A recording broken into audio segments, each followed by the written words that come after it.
fayadha'u 'alaihi kanafahu wa yasturuh.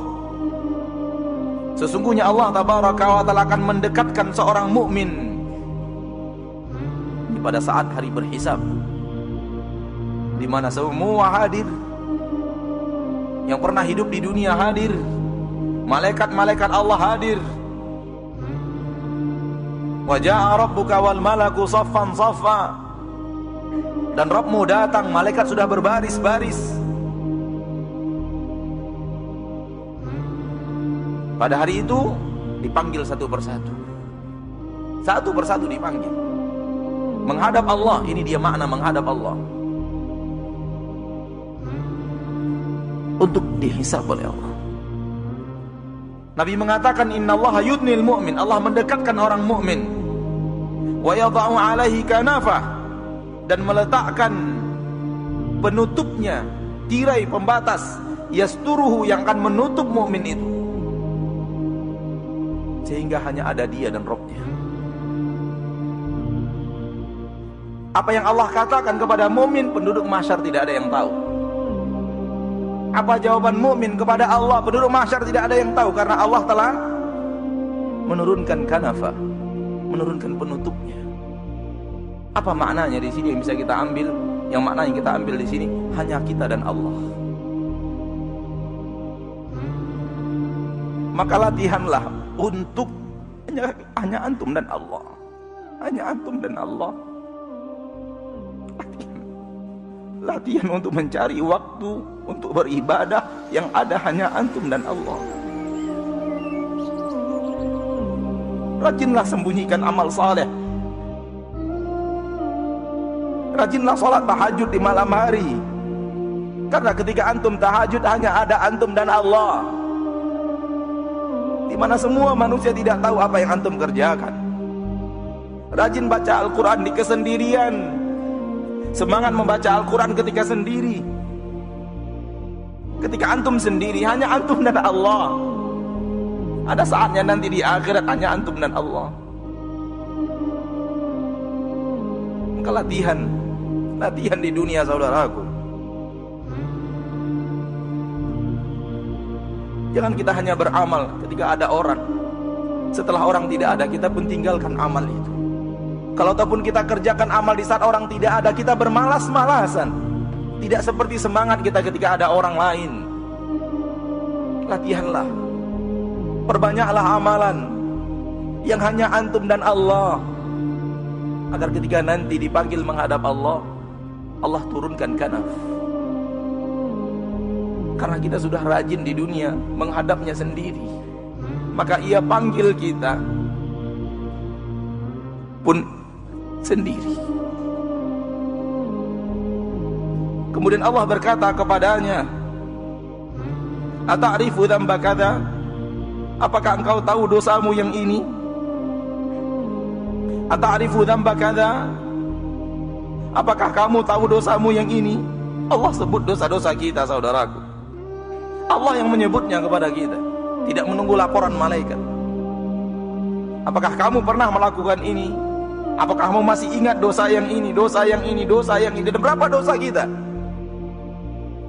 Berapa kita sudah melakukan maksiat kepada Allah?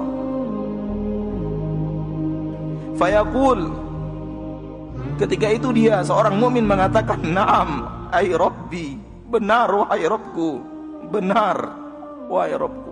Setiap Allah mengatakan, bukankah engkau melakukan dosa ini? Orang mukmin menjawab, benar wahai Rabbku, benar wahai Rabbku. Hatta idza qarrarahu bidzunubihi, sehingga dia, ketika dia telah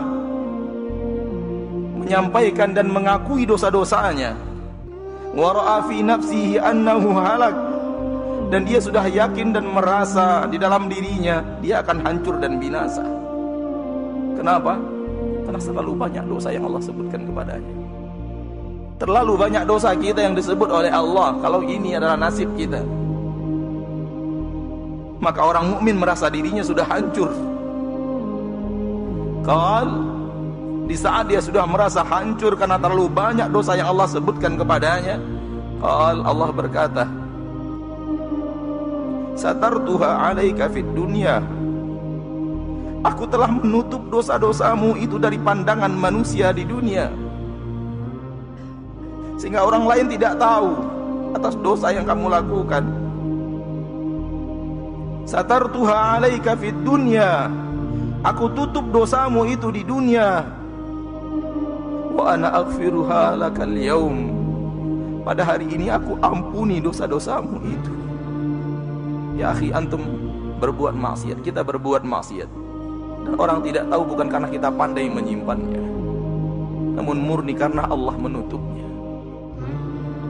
Kalau Allah membukanya, dengan sekejap mata Allah bisa lakukan apapun untuk membuka aib kita. Wallahi, wallahi, wallahi, kalau aib kita dibuka oleh Allah, kita akan diludahi manusia. Begitulah kita dengan dosa kita yang terlalu banyak. Demi Allah, tidak akan ada orang yang menghargai kita kalau orang tahu apa yang kita lakukan.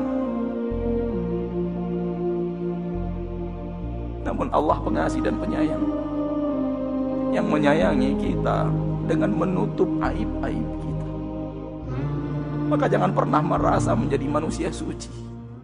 Jujurlah kepada diri antum dan jujurlah kepada Allah apa yang telah antum lakukan. Jujur kepada diri sendiri apa yang telah kita lakukan.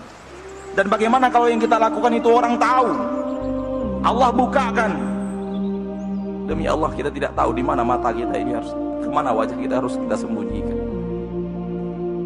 Karenanya di akhirat kelak, orang yang selalu menghadap Allah di kesendirian dan minta ampun, minta maaf kepada Rabb-Nya,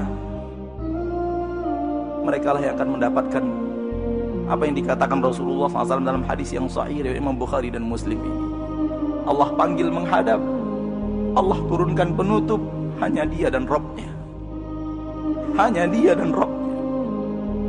Ya akhi, rajin-rajinlah antum melakukan amalan, hanya antum dan Rabb antum, yang lain tidak ada. Istri tidak ada, anak tidak ada, saudara tidak ada, sahabat tidak ada. Tak ada manusia kecuali hanya anda dan Allah.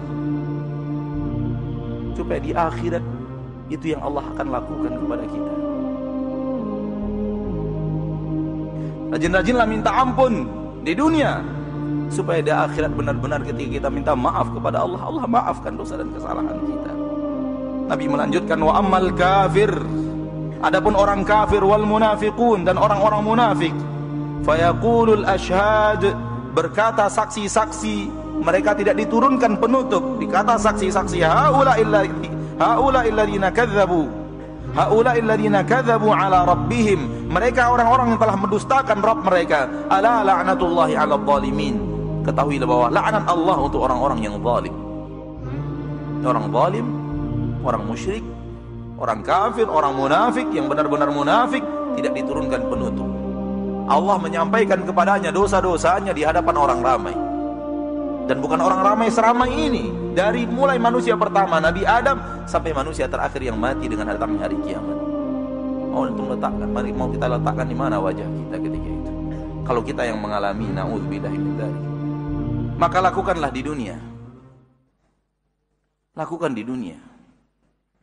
Sebelum saatnya kita ingin melakukan, namun tidak ada kesempatan untuk melakukan.